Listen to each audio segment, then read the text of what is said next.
दोस्तों, हम अक्सर पॉलिटिकल डिबेट्स या फिर न्यूज़ वगैरह में किसी न किसी आइडियोलॉजी का नाम सुनते ही रहते हैं। लेकिन कई बार किसी आइडियोलॉजी का सही मीनिंग ना पता होने की वजह से हम या तो बात का गलत इंटरप्रिटेशन कर लेते हैं या फिर कंफ्यूज हो जाते हैं। इसलिए हमें हर आइडियोलॉजी का कम से कम बेसिक मतलब तो पता होना चाहिए। तो हेलो गाइस, आप देख रहे हैं बेसिक ज्ञान और इस वीडियो में हम बात करेंगे डिफरेंट टाइप ऑफ आइडियोलॉजीज के बारे में, जैसे anarchism, authoritarianism, communitarianism, communism, conservatism, corporatism, democracy, environmentalism, fascism and Nazism, identity politics, liberalism, libertarianism, nationalism, populism, progressivism, religio political ideologies, satirical and anti politics, socialism, syndicalism and transhumanism. वैसे तो इनमें से कई ideologies आपस में दूसरी आइडियोलॉजीज से interlinked हैं और किसी भी आइडियोलॉजी की कोई एग्जैक्ट डेफिनेशन नहीं होती। इनकी पर्सपेक्टिव के अकॉर्डिंग मल्टीपल डेफिनेशंस होती हैं। इस वीडियो में हमारा मकसद होगा सिर्फ इन आइडियोलॉजीज का बेसिक मतलब समझना।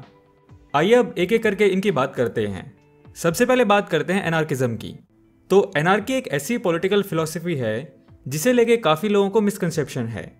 एनार्की वर्ड को हम न्यूज़ वगैरह में बहुत ही नेगेटिव टर्म की तरह यूज़ करते हुए देखते हैं और इसे डिसऑर्डर या क्योस से एसोसिएट करते हुए सुनते हैं। लेकिन रियलिटी में एनार्किज्म पेसिमिस्टिक की बजाय एक ऑप्टिमिस्टिक व्यू वाली आइडियोलॉजी है। इसकी ओरिजिनल डेफिनेशन में कहीं भी डिसऑर्डर, केओस या किसी भी टाइप के वायलेंस का जिक्र नहीं किया गया है। ग्रीक टाइम से इस आइडियोलॉजी का मतलब the idea of living without rule यानी बिना किसी अथॉरिटेटिव सिस्टम की सोसाइटी को समझा जाता है। और modern anarchist ideas William Goodwin और विल्हेम व्हिटलिंग जैसे थिंकर से जोड़ के देखे जाते हैं।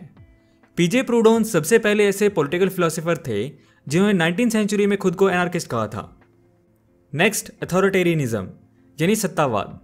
ये एक तरीके से एनार्किज्म का एकदम ऑपोजिट होता है, जिसमें सोसाइटी के सभी लोग किसी एक इंस्टीट्यूशन या पर्सन को एब्सोल्यूट अथॉरिटी मानते हुए उसकी सभी कमांड्स और डायरेक्शंस को फॉलो करते हैं। इस टाइप के सिस्टम की कॉन्स्टिट्यूशन और रूल्स एंड रेगुलेशन से जुड़ी सारी पावर्स उसी एक इंस्टीट्यूशन के पास होती हैं।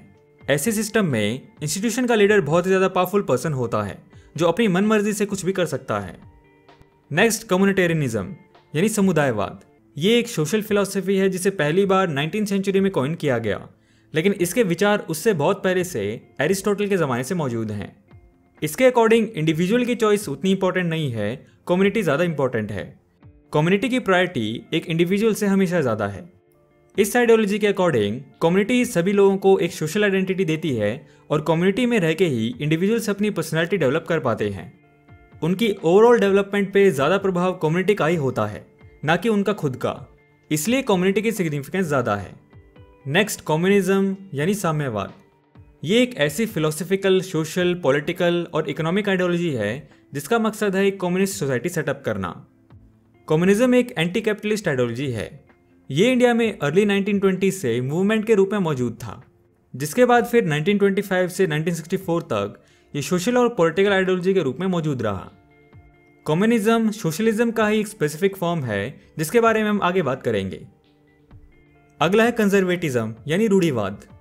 ये एक एस्थेटिक, कल्चरल, सोशल और पॉलिटिकल फिलॉसफी है जो ट्रेडिशनल सोसाइटी यानी पारंपरिक समाज को प्रमोट और प्रिजर्व करने की कोशिश करती है।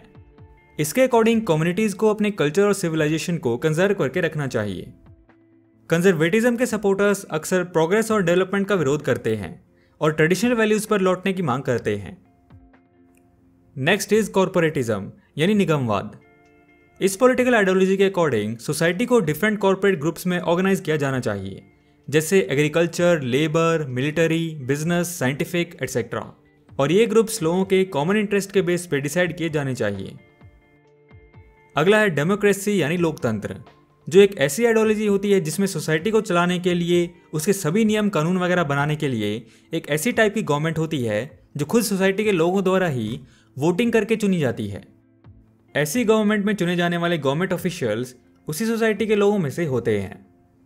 डेमोक्रेसी वर्ल्ड की one of the most popular ideologies में से एक है। द इकोनॉमिस्ट मैगजीन के डेमोक्रेसी इंडेक्स के हिसाब से New Zealand, Sweden, Norway, Denmark etcetera देश फुली डेमोक्रेटिक कंट्रीज में आते हैं। नेक्स्ट इज एनवायरमेंटलिज्म यानी पर्यावरणवाद। एक ऐसी ब्रॉड फिलोसफी, आइडियोलॉजी और सोशल मूवमेंट है जिसका मेन कंसर्न है एनवायरनमेंट की सुरक्षा और पर्यावरण की कंडीशन में सुधार करना। इस आइडियोलॉजी का मानना है हमें अर्थ की नेचुरल एनवायरनमेंट को प्रिजर्व करके रखना चाहिए और जो डैमेज ह्यूमंस ने उस पर किए हैं, जिसकी वजह से अर्थ के क्रिटिकल सिस्टम एलिमेंट्स और प्रोसेस में चेंजेस आए हैं, उनके रिस्टोरेशन और इम्प्रूवमेंट पे काम करना चाहिए और अर्थ की नेचुरल हैबिटेट को मेंटेन रखना चाहिए। अगला है फासिज्म एंड नाजिज्म। ये एक far fight ultra nationalist political ideology है जिसमें डिक्टेटरशिप यानी तानाशाही शासन होता है, अपोजिशन को फोर्सफुली सप्रेस किया जाता है और एक मजबूत शासन और इकोनॉमी बनाने पर जोर दिया जाता है। इस आइडियोलॉजी की शुरुआत मेनली यूरोप में 20वीं सेंचुरी में हुई थी। फेसिस्ट मूवमेंट वर्ल्ड वॉर 1 के दौरान सबसे पहले इटली में उभरा, जिसके बाद वो यूरोप के दूसरे कंट्रीज में भी फैलता गया। इस आइडियोलॉजी के आइडियाज एनार्किज्म, डेमोक्रेसी, लिबरलिज्म और मार्क्सिज्म जैसी आइडियोलॉजीज को अपोज करते हैं। नेक्स्ट इज आइडेंटिटी पॉलिटिक्स यानी पहचान की राजनीति। ये एक ऐसी पॉलिटिकल अप्रोच है जिसमें किसी पर्टिकुलर आइडेंटिटी फैक्टर जैसे किसी particular gender, religion, race, social background, social class वाले लोग अपनी अपनी आइडेंटिटी के बेस पे कुछ पॉलिटिकल एजेंडास डेवलप कर लेते हैं। ये टर्म कई सारी चीज़ों को डिस्क्राइब करने के लिए यूज़ की जाती है, जैसे multiculturalism, women's movement, civil rights, lesbian and gay movements etcetera. Next is liberalism यानी उदारतावाद। ये एक ऐसी पॉलिटिकल और मॉरल फिलॉसफी है जो इंडिविजुअल राइट्स की बात करती है, लिबर्टी और कानून के सामने समानता के अधिकार की बात करती है। लिबरल्स वैसे तो चीज़ों को लेके काफ़ी ब्रॉड व्यू रखते हैं, लेकिन आमतौर पर वो इंडिविजुअल राइट्स जैसे सिविल राइट्स और human rights, liberal democracy, secularism, rule of law, economic and political freedom, freedom of speech, freedom of press, freedom of religion etcetera जैसे आइडियाज़ को सपोर्ट करते हैं।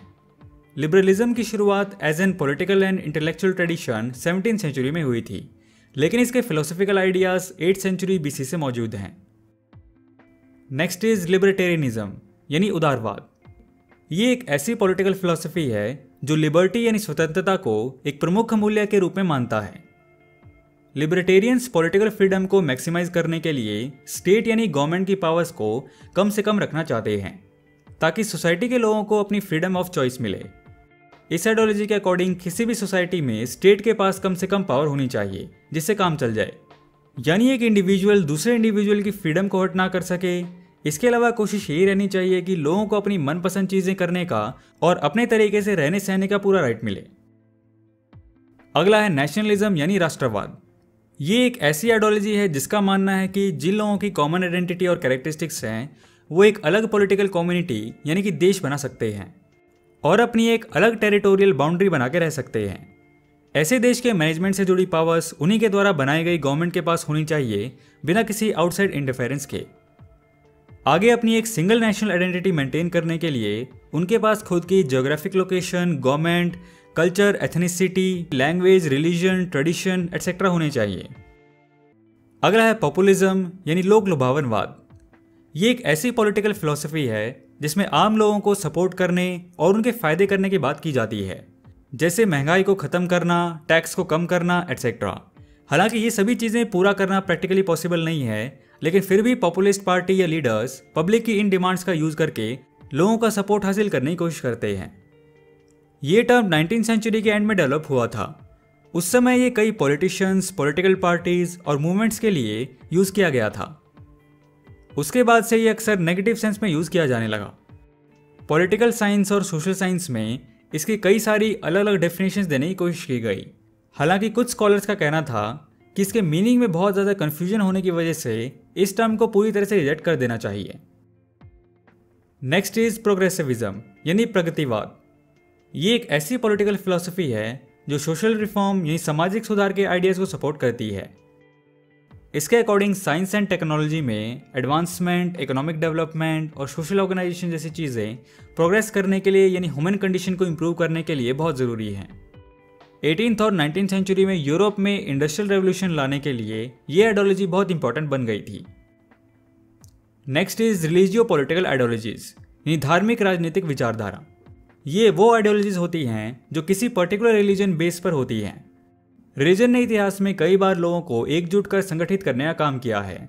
हालांकि कुछ लीडर्स और पार्टी इसका पॉलिटिकल फायदा उठाने के लिए भी यूज करते आए हैं। कई राजनीतिक पार्टियां रिलीजन से सीधे प्रभावित या पारित हुई हैं। अगला है satirical and anti politics. Political satire यानी राजनीतिक व्यंग्य ऐसा व्यंग्य है जो पॉलिटिक्स में एंटरटेनमेंट ढूंढने में माहिर होता है। सटायर का इस्तेमाल कुछ पॉलिटिकल विचारों से असहमति जाहिर करने के लिए भी यूज़ किए जाते हैं, खासकर वहाँ जहाँ क्रिटिसिज्म और डिसेंट जाहिर करना गवर्नमेंट द्वारा बैंड हो। पॉलिटिकल सटायर पॉलिटिकल प्रोटेस्ट या फिर पॉलिटिकल डिसेंट से थोड़ा अलग होता है, क्योंकि इसमें ज़रूरी नहीं है कि इसके पीछे कोई पॉलिटिकल एजेंडा हो और ये पॉलिटिकल प्रोसेस को इन्फ्लुएंस करने की कोशिश करता है, जबकि कभी कभी ऐसा भी हो सकता है कि इसका मकसद सिर्फ एंटरटेनमेंट प्रोवाइड करना हो।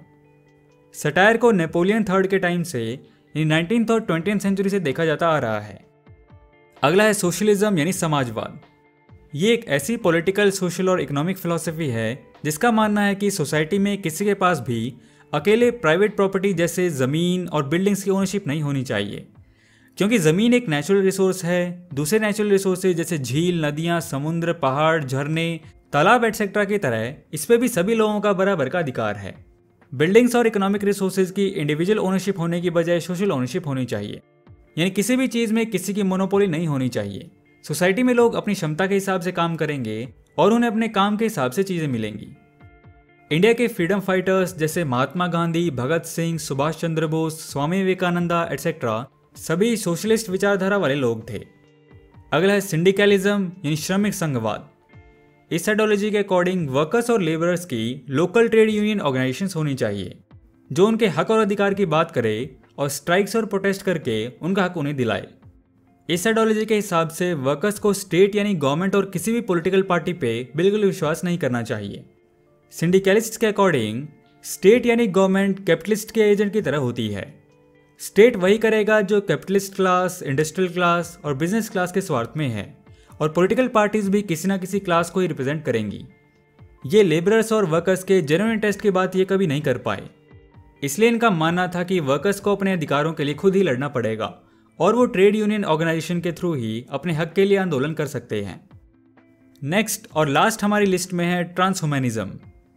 ये कई सारी पॉलिटिकल आइडियोलॉजीज का एक ग्रुप है जिनका मानना है कि इंसान को अपनी मेंटल और फिजिकल कैपेबिलिटीज बढ़ाने के लिए साइंस और टेक्नोलॉजी की मदद से डेवलप करने की ज़रूरत है। बायोटेक्नोलॉजी का यूज़ करके ह्यूमन्स अपनी कैपेबिलिटीज़ और लंबे समय तक जीने की क्षमता को बढ़ा सकते हैं और बाय बर्थ या बाय एक्सीडेंट हुए बॉडी में डिफेक्ट्स को ठीक कर सकते हैं। ऐसी टेक्नोलॉजीज को डेवलप करने के लिए कई बड़ी बड़ी कंपनीज रिसर्च में लगी हुई हैं, जैसे SENS research foundation, Elon Musk की न्यूरालिंक, हेल्सियन मॉलिक्यूलर एटसेट्रा। दोस्तों, अगर आप इस टॉपिक को इंग्लिश में रीड करना चाहते हैं तो आप हमारी वेबसाइट विजिट कर सकते हैं basicgyan.com, जिसका लिंक आपको डिस्क्रिप्शन में भी मिल जाएगा। तो ये थी different type of ideologies. I hope आपके लिए वीडियो हेल्पफुल रही होगी। तो मिलते हैं आपसे नेक्स्ट वीडियो में ऐसे ही किसी इंटरेस्टिंग टॉपिक के साथ। सो दोस्तों, वीडियो पसंद आया तो लाइक एंड शेयर करो यार, एंड नए हो तो इस चैनल को सब्सक्राइब कर लो, क्योंकि मैं ऐसी वीडियोस आपके लिए लाता रहूँगा। And thanks for watching.